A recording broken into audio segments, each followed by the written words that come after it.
बिस्मिल्लाहिर्रहमानिर्रहीम इय्याका नअबुदु व इय्याका नस्तईन। माशाअल्लाह Chhabri goat farm Lahore top proof goat farming के हवाले से चलो गोट फार्मिंग सीखें और सिखाएं। तो आज काफ़ी दिनों के बाद मैंने अपनी वीडियो बनाने लगा हूँ।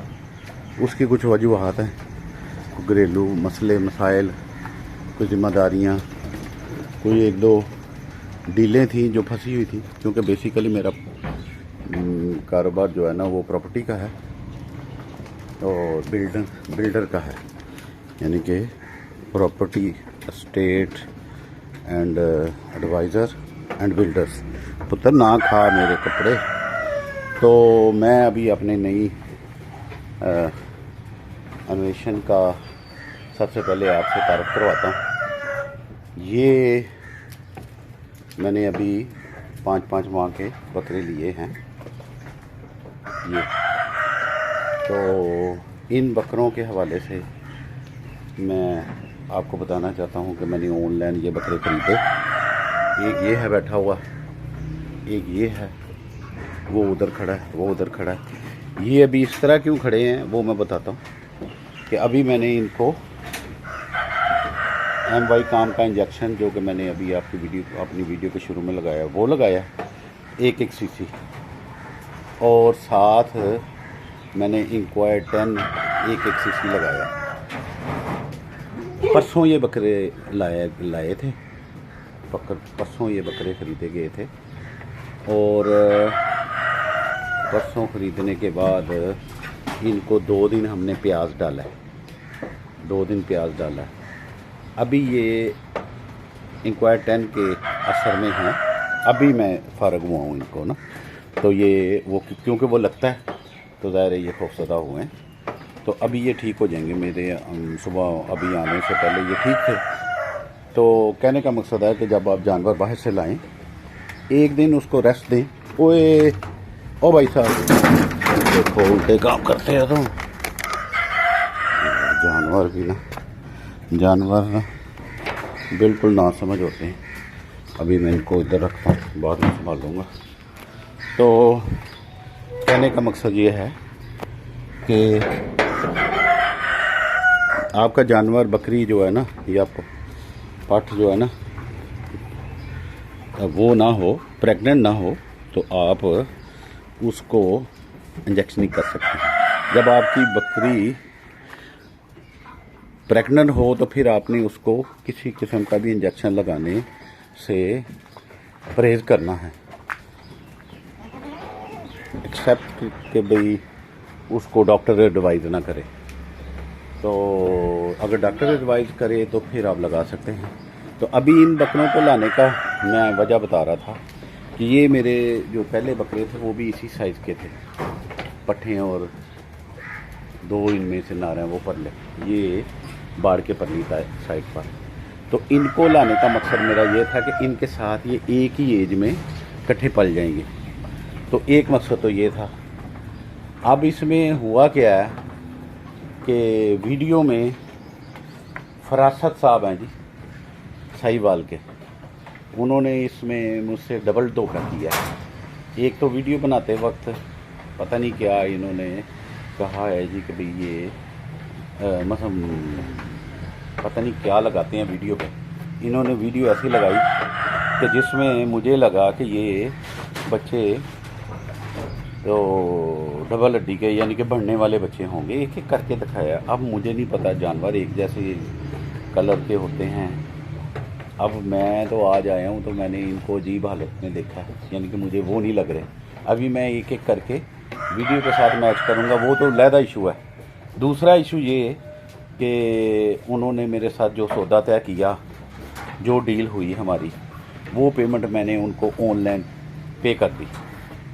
ऑनलाइन मैंने सारे पैसे ट्रांसफ़र कर दिए। मैं 60 ईयर ओल्ड हूँ और मैं कभी भी, मुझे 4 से 5 साल हो गए हैं, मैं कभी भी साहिवाल या फैसलाबाद नहीं गया। ऑनलाइन वीडियो देखता हूँ, लोगों से रब्ता करता हूँ और जानवर ख़रीदता हूँ। तो मैं कभी नहीं गया। लोगों पे भरोसा किया, ऑलमोस्ट लोगों ने भरोसा पूरा भी किया है, ये नहीं है कि भरोसा पूरा नहीं हुआ। लेकिन ये फरासत साहब ने मुझे इंटेंशनली धोखा दिया है, एक वीडियो की ही वजह से नहीं। एक वीडियो ही सिर्फ मसला नहीं है, मसला उन्होंने और भी किया है। देखें जी, मैंने उनसे सौदा तय किया, मेरी डील हुई, और कार्गो भी उन पे मैंने डाली कि भाई कार्गो भी तुमने करना है, कुछ रेट कम करवाया, कुछ कार्गो उसके ज़िम्मे डाला। उसने कहा है साहब, यानी कि फाइनली ये डील हुई हमारी कि सिर्फ 2000 मैं दूंगा। तो उसने क्योंकि कहा था कि मैं रियायत करवा दूंगा ना आपकी, अब 2000 डन हो गया जी। 2000 सिर्फ मैंने कार्गो देने हैं इन जानवरों के। 6 जानवर मैंने उस वक्त उससे ख़रीदे थे, 7वां उसने बाद में ऐड किया, नो डाउट। ये ब्लैक कलर का जो है ना, वो 7वां उसने बाद में ऐड किया। चलो, उसका अगर बाकी 6 का मैंने 2000 देना था, तो इसका मैं 5 और देता हूँ, तो 500। ये सौदा हमारी डील होने के बाद ये और तय हुआ, इसका रेट अलहदा तय हुआ। उस वक्त जिक्र नहीं हुआ कार्गो का, कार्गो पहले तय हो चुकी थी। अब कार्गो वाले बस वाले जो बकरे लेके आए हैं, लाहौर अड्डे पे पहुंचे हैं, मैंने इधर बंदा भेजा है। वो बंदा ने मुझे फ़ोन किया, रिक्शा ड्राइवर है, उसने मुझे आज फ़ोन किया जी कि ये बस वाले तो कहते हैं जी भाई हमें 7,500 रुपया दोगे तो जानवर मिलेंगे। मैंने कहा जी वो क्यों भाई, आज तक 5 साल में मैं बकरी ख़रीदता रहा हूँ, और एक बकरी का 1000 रुपया ट्रांसपोर्टेशन होती है जो मैं देता रहा हूँ, इससे ज़्यादा तो कभी दिए नहीं। तो ये क्या मामला है? 7,500 रुपया, वो भी छोटे बच्चों का। ये बच्चे हैं आपके सामने। वो कहता है जी कि उसने, वो मेरी कंडक्टर से बात कराई है, उसने कहा जी कि जिस बंदे ने जानवर लोड किए हैं उसने 3,500 रुपया हमसे तो उधर ही ले लिया। उसने कहा ये मेरे पैसे हैं, ये आप उधर से जाके ले लेना, ये पैसे आप उधर जाके ले लेना, तो बाकी आप ना 4,000 किराया लेना। तो 7,500 रुपया हमने लेना है, और हर सूरत में लेना, जानवर तब देना है। अब देखिए जी, मैं 2.25 लाख रुपया तो पे कर चुका था। अब मैं ये तो नहीं कर सकता था कि भाई उधर झगड़ा करता मेरा, और फिर सबसे पहले मैं नहीं था, मैंने बंदा भेजा, वो मेरी खातिर लड़ाई तो नहीं ना कर सकता था। अब मैंने फिर अपने बंदे को यही कहा कि भाई तुम इसको पैसे दो तो मैं बाद में कर लूँगा। तो बहरहाल वहाँ हमने पे किया 7,500।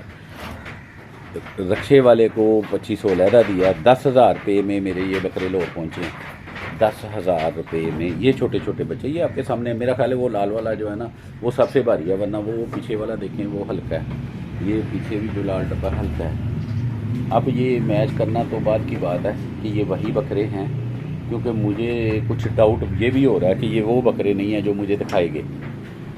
तो ये फरासत साहब हैं जी, फरासत साहब, चक 9L101 साहिवाल के, जिन्होंने ये धोखा किया है। मुझे लगता है कि ये जानवर भी वो नहीं है, और इन्होंने वो बस वाले से भी कमीशन ले लिया। अब वो कहते हैं जी कमीशन उन्होंने लिया। जब आप किराया देते हैं, जो सफ़र कर रहा है वो तो किराया देता है, वो तो कमीशन नहीं ना देता। तो कमीशन अगर कोई उधर चलती भी है तो मुझे आज तक 5 साल बाद अभी पता चल रहा है कि कोई कमीशन भी होती है जी।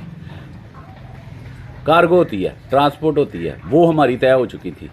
तो अब इसमें उन्होंने डाला जी कि भी जी वो कमीशन उसने ली। अब उसने ली, तुमने क्यों उनको कंफर्म किया? और तुम कंफर्म हो जी 1,000 रुपया एक जानवर का। मैं बार बार फ़ोन कर रहा हूँ तो वो कह रहे जी 1,000 रुपया तो एक जानवर का लगता ही लगता है जी। 1,000 रुपया जानवर का लगता है, वो बड़े जानवर का, इस तरह के जानवरों का। ये रेशमा मंगवाई मैंने, वो मक्खी चीनी नागरा मंगवाई, वो ये इनका मैंने 1,000 रुपया दिया हुआ है। तो इसका कौन देगा? इन बच्चों का कौन देगा 1,000 रुपया? तो ये इंटेंशनली उसने प्लान करके मेरा 10,000 रुपया लगवाया जी। ये धोखा, यानी कि इस तरह के धोखे साहिवाल में रहने वाले जो व्यापारी हैं वो कर रहे हैं, अभी बसों वालों से भी कमीशन लेते हैं और बंदा फंस जाता है, बंदे ने क्योंकि पेमेंट पे की होती है। तो मैं तो अभी यही एडवाइस करूँगा कि खुद जाके जानवर ख़रीदें, ये व्यापारियों से या कोई किसी की गारंटी के साथ ले, क्योंकि ये फ्रॉड हैं, धोखेबाज हैं लोग, दिखाते कुछ हैं देते कुछ हैं, एक प्रॉब्लम। और उसके बाद ये कमीशनों में भी पड़ गए हैं कि भाई अब बंदा जो मजबूर है क्योंकि वो ले चुका है, अब वो पैसे तो दे ही देगा। तो आप ये इस तरह करें कि भाई वो बस वाले से पैसे वसूल कर लेते हैं, बस वाले से पैसे वसूल कर लेते हैं या उनके साथ मिल जाते हैं कि भाई इतने पैसे लेके देना, वो तो मजबूर हैं, वो फिर दे ही देंगे। तो ये हुआ है मेरे साथ। तो मैं भाइयों से यही शेयर करना चाहता था कि जानवर ख़रीदें, खुद जाके ख़रीदें, खुद लेके आएँ।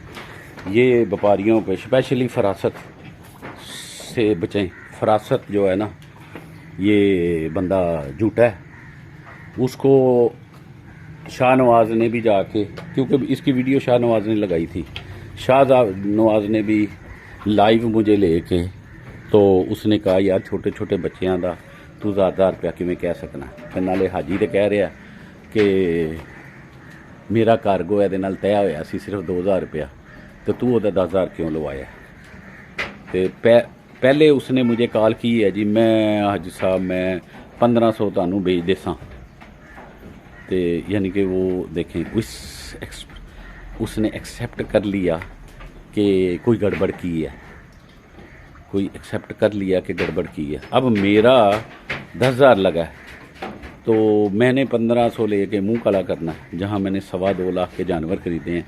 तो मैं 1500, मैं तो असल बात करता हूँ धोखे की, कि धोखा क्यों हुआ, ये इसमें बदनीति क्यों शामिल हुई। जब आप लोगों ने साहिवाल के सब व्यापारियों को मैं यानी कि मतवज्जा करके ये कहना चाहता हूँ कि जब आप लोग पैसे तय करके आपका सौदा हो जाता है, तो फिर उसके बाद आप इसमें मज़ीद पैसे कमाने के लिए झूठ का और कमीशन का और इस तरह के फ्रॉड का क्यों लेते हैं सहारा। ये बात आप लोगों की बहुत सारी रोज़ी हराम कर देती है। उस पॉइंट ऑफ व्यू से कि मैं आपको एक एग्ज़ाम्पल देता हूँ कि अब तो नहीं, लेकिन पहले ज़माने में लोग बड़ा ठंडे पानी करने के लिए घड़े भरते थे। अब आप साफ़ सुथरा घड़ा भर के, घड़ा साफ़ पानी से भरते हैं, भरने के बाद वो पानी आपके पीने के काबिल होता है। लेकिन अगर आप उस पानी में सिर्फ एक कतरा पेशाब का डाल दें, तो आप क्या कहेंगे, वो पानी सारा पलीत हो जाएगा, वो सारा पीने के काबिल नहीं रहेगा। इसी वाले से अगर आप लाखों रुपया कमाते हैं, तो एक कतरा उसमें जिस तरह पेशाब का साफ़ पानी में लगा मिक्स हो गया और वो सारा पानी आपके लिए पलीद और हराम हो गया, इसी तरह आपकी लाखों की कमाई जो है ना, एक रुपया जो हराम का बदनीति से धोखा दे के आप कमाते हैं, वो सारी आपकी रोज़ी को हराम कर देता है। अल्लाह ताला हम सब को आसानियाँ अता फरमाए और आसानियाँ तकसीम करने की तौफीक अता फरमाए।